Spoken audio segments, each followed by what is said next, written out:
Hello and welcome to another episode of the JRE Review, where each week I review the Joe Rogan Experience. No affiliation, unlike the news is, to current events. Current events being the Joe Rogan podcast and the shitty version of the news being me reviewing it. Sometimes I have guests on. We talk about the best podcasts for the week, things that inspired us, things that we liked. This week I have Mark on. What's up, Mark? Yo, what's up? This is like a Cliff Notes for Joe Rogan. It basically, yeah. It's like the bullet points. It kind of... It's like you were the Wikipedia page for his episode. Yeah, but way dumber and way less dumber accurate. with zero donations. Zero donations. I'm working for nothing. But still emailing. Exactly.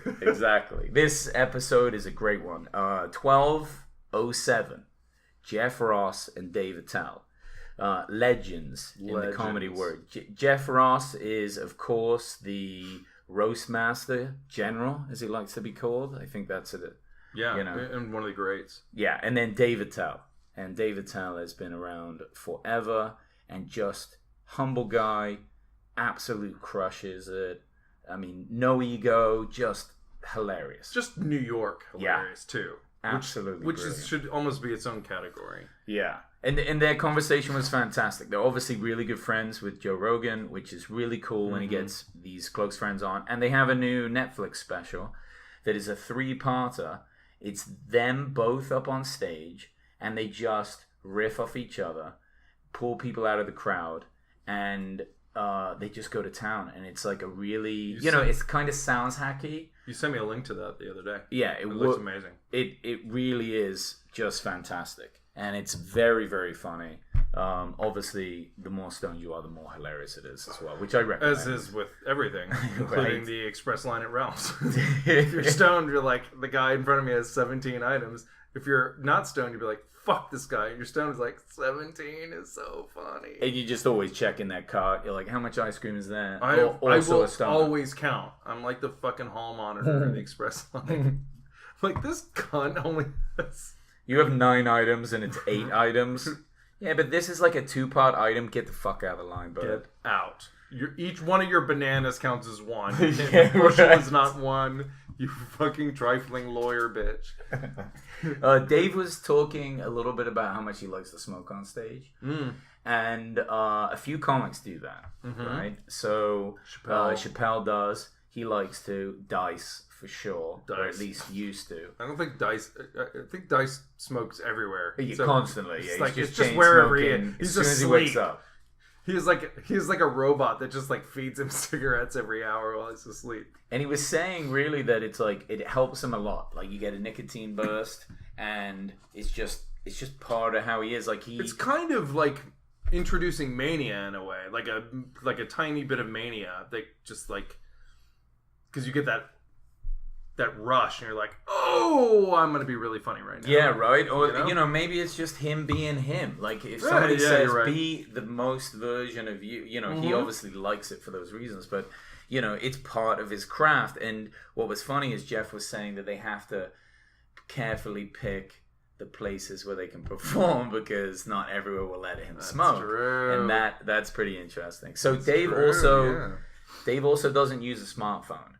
He still has a flip phone and no social media. And then was complaining a little bit about how people aren't coming out to his shows, in the same numbers as like these other big comedians. And Joe just turned around and said, maybe work on your fucking, Instagram or whatever. And maybe that's it now. Maybe we've worked so hard to create a culture where we don't need like PR firms, where we don't need advertising, where advertising is built in, like on Twitter and on Instagram. So we have this tool, and then Dave is like, no, fuck social media. I don't want to use it. Well, okay, well, then you have to pay for it if you want people to go to your shows. Yeah, exactly.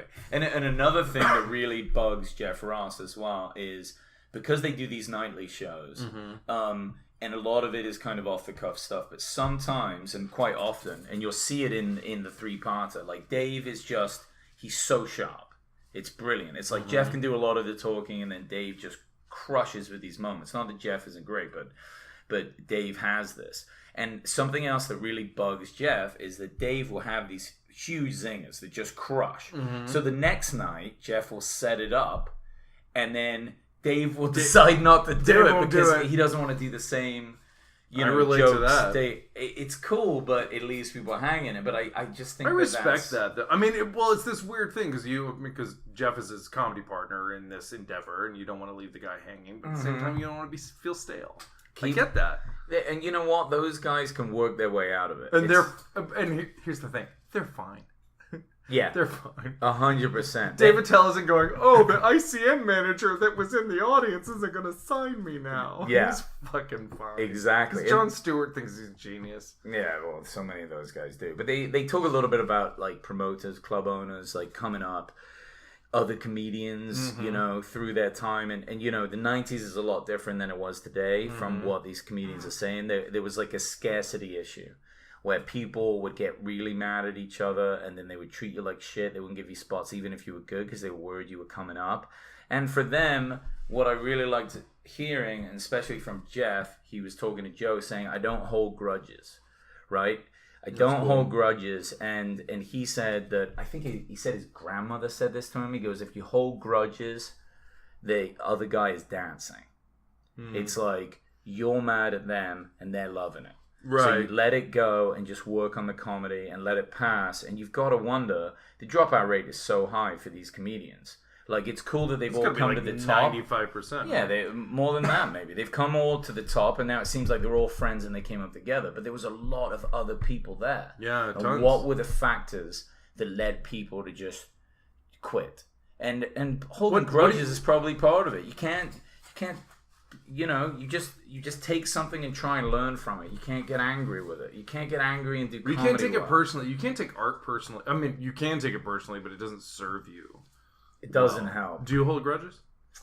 Yeah. I mean, you know, at times, not like I used to, but it really is hard. I've never been in an environment like that, though. You know, like a heavy coming up stand-up environment where you're like amongst a bunch of other comics really working their craft, and then you start to see some nasty shit. I mean, I think that would be very difficult to find peace with it. I think it would get very frustrating. I think so too. Well, I've seen, I mean, in my limited time at the Comedy Store, nobody's really rubbed me the wrong way except for like this one dickhead door guy.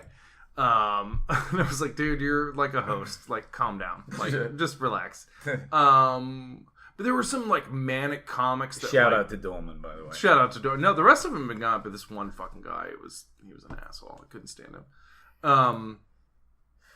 But some of them are like so manic in your face. I'm like, whoa, relax, dude. I'm like, with that persona, you better be really fucking good. So I don't want to say I hold a grudge, but I'm like, I got my eye out for you, kid. but I like that attitude, right? Because you're kind of saying, hey, prove me. Prove your mettle. You want to be super obnoxious and arrogant, like, crush it. Yeah. And then I'll give you that spot. But don't fake it. Exactly. Don't fake it because it's ugly. You think you're life of the party, but, like, here's the real... Yeah, here's the real nuts and bolts of it. Get on stage and make me laugh. They talk about the Boston comics, like in the 90s, and how ruthless they were. They were ruthless with everyone up and coming, and just generally everyone. Like, you could have an opener who was like a nobody that you hadn't heard of, but there were so many great comics out in Boston in the 90s. You would get someone that just is crushing, and then would just be like, let's see what you got as the headliner. Those kind of pressures, I feel like, you know, stand-ups are kind of lucky today. They don't have that same pressure. It's more of a community of people that are just like, we're here to support you. And I think especially in LA, because LA kind of has that mentality, as douchey and as full of shit as we are, we do have a kind of like that community where like, but hey, we're here to support you because like it's your art and it's your truth. Because deep down, you know, like a lot of them are going to wash out anyway because they're just going to wash out. Yeah, they can be a bit nicer, but I mean, in a way, are we losing out? Are we losing out on like the Bostonian ass kicking? Like, it's maybe that's... Are you forged through fire, or are you? How are you forged? Is the question. And I feel like the answer is cuddles. D. All of the yes. I like a good cuddle after a show to reaffirm my comic chops. Or the stand-up goes well, and someone shouts, "Be funnier," and you just collapse. You kill yourself on stage immediately in front of everyone. Like, how's that motherfucker? And that gets the standing ovation. That's it. That's the showstopper. You're like, I died happy. They talk a little bit about George Carlin's work, right? Because, you know, they're looking back at the greats, and then, like, he's probably the most prolific writer of all time, a new hour every year. And it was like, he was different in a way because it was like a yearly social commentary on civilization. It was like he was writing philosophy. Yeah. It wasn't just like comedy. It was like listening to Socrates or Aristotle dissect modern man and do it funny, and that's what Carlin did. He was amazing. Yeah, and it's awesome to hear their reverence for it, because it's just like, you know, the average Joe can watch Carlin and be like, wow, that was really cool. This guy's amazing. But to hear comedians of their level talk about how genius this person was is really fascinating. Yep. I mean, you know, I love listening to who the comics like are inspired by. Yeah, it makes me want to go back and listen to more of his shit now. Well, it's generally Carlin and Richard Pryor. I mean, those are the two. Those are the two big ones. I feel like they were the renaissance of comedy after the 50s and 60s. I feel like those two really...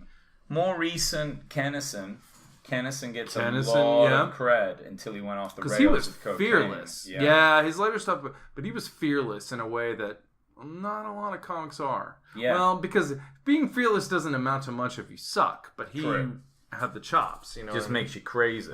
But yeah, he did some wild stuff, and I've only really seen different clips of it. I haven't sat down and watched the whole hour, and I kind of feel that needs to be done. Interesting thing, Joe brings up the fact that Kennison and Roseanne have something in common, and it's about their impulsive behavior. They both had major head injuries when they were a kid. Car accidents, hit by cars.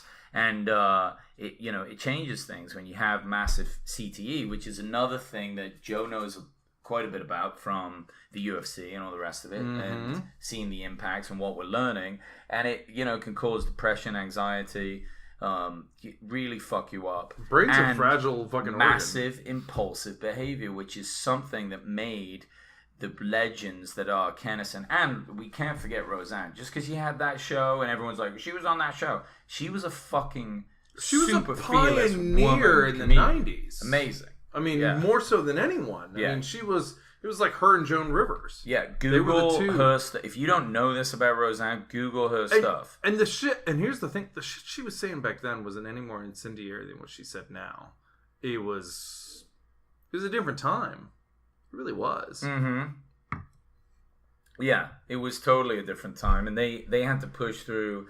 I mean, the hate didn't come in at the same rate as like Instagram and all the rest of it, but I mean, they got plenty of hate for the things. Oh, they absolutely do. But that is an interesting topic that you bring up, because the critique is instantaneous. There's no, you don't have to wait for the post office to deliver your hate mail. It comes straight to your computer. It's way worse now. I mean, it's just instantly delivered. But that's what happened to Roseanne. She made one tweet, and the next day her whole life changed. It was over. Like, she's not used to this. She's an old fucking lady that takes, Ambien and drinks. But that begs the question, so she didn't change, but did our expectations of her change? And does it come with age? So when she was a younger woman in her late 20s, in her 30s, saying incendiary shit in a different era where the audience was vastly different and the response wasn't nearly as fast, do we expect more from her now as a woman like in her 60s? Do we expect somebody that's a little wiser, a little more seasoned, a little smarter than to say some stupid shit like that? Well, 100%. Does that have a lot to do with it? I'm totally with you. The problem is the way that she put this is like, she's genuinely like, I didn't know she was black. I thought she was Jewish. And there was no space for like conversation. And that's the real problem. If she and that, I think a lot of people found that hard to believe, myself included, because I'm like, well, okay, Valerie Jarrett is black, and that was some shit you said. Like, by the way, no way endorsing what she said. It was bullshit. But. Yeah, of course. But at the same point, I don't know. You're right. There is no space for a conversation. I heard 3 hours of her on Rogan, and I reviewed that one, and it's hard. Like, she seems so genuine. I think that she would be willing to apologize over something horrific and be like, yeah, I did say that. She's in the same place. I agree. I think it's so weak to like lie about the intention of that so directly. She doesn't seem like that type. Well, and Joe was like, she's not that type. Now, saying that, there needs room for discussion on forgiveness. Right. But if someone old does just throw down a straight up racist thing, society's changed, motherfucker. It is, and they're going to call say you that on shit. it. And it is wrong. We got to change. And I feel like we as a society have finally come to this place where we're like, no, we're sick of this shit. Predominant group of society is like, we're sick of this shit. So no, there's no room for nuance. There's no room for debate. There's no room for discussion. You said some shit. Fuck you for saying it. We didn't like it. Now go away. Yeah. I don't necessarily love the idea that people have to go away for saying incendiary shit. I mean, it's a shame. Look, we're losing great comedy. I mean, who knows? That show may have even been quite watchable. I don't know. I watched it because I watched it when I was a kid. It was on every Tuesday night. I would go home after swim meets and I would watch it, and I enjoyed it then. And I was fascinated to see it, and I watched it again because I just think we got to be careful, man, because to think that one thing that we say changes our lives, and then we get stamped as that person that said that thing. Sometimes some people are saying some things. If it's really hateful, and some people say some stupid shit, but it's also not hard to not say stupid shit. If it's creating violence or like turning people against, I understand all that being bad, right? But just some fucked up shit that maybe was or not, or like close to, or especially coming from a woman that has an entire career on mostly saying fucked up shit. Come on. Well, I feel relax. I think the climate of today is we're particularly sensitive. It's like tap dancing on a landmine right now. When you have more Nazis in America than you have in Germany, and then you have somebody like spouting like nationalistic rhetoric, and Roseanne is a fan of said person, and then she says some shit like that, all it does is reinforce what people are already thinking. And I feel like that was like, it wasn't just like a harmless shot into the night. It was like the last shot on a firing line, True. And I think people were like, nope, if we can't take Cheeto down, we're going after you. Yeah, and I understand the rhetoric. I just think that at the end of the day, if they take out Chappelle like this, we're losing. We're losing too much. He flat we're losing said too it. much. We can't do it. And this moves on to the next thing that they talk about is like the community at the store. And this is something that's cool. Is they were talking about. I think it was Dave Attell or Jeff Ross. One of them was saying that they see themselves as a comic first before like an American. Or maybe that was Chappelle that said it, but they really do. It's like, I'm an American second. It's like I see what someone said that's fucked up or anti-American or whatever, and then or like even the Roseanne thing, and next like, but first off they're a comic, so they're like, oh, that's fucked up. She's gonna get some brunt for that. But then they go back to talking about how the Comedy Store now is this huge community for comics.